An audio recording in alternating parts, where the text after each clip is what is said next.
Recently clicked that it was you who voiced a role in the Ballad of Lost Holloway's third act. No way! That was, yeah, that is an old thing that I worked on there, but I really love Paul Shapira's stuff. Thank you very much for, mentioning that. That always makes me super happy.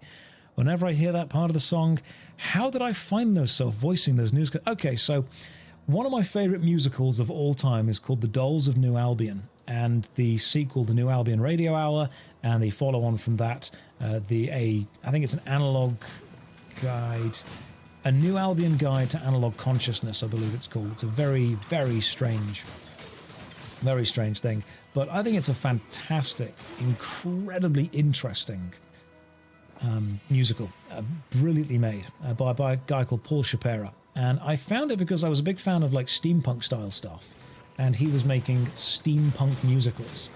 So I watched through all of that, and when Paul was doing his Ballad of Lost Hallow kind of trilogy, if you will, he put out a shout on, I think it was Twitter or may have been one of the Discord things at the time, just saying, hey, I'm looking for some people to do some voiceovers for these things, just like a little fan voiceover thing.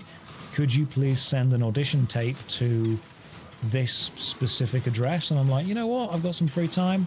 Here's my voice. I'm more than happy to lend you that for a bit. And he was super fun to work with.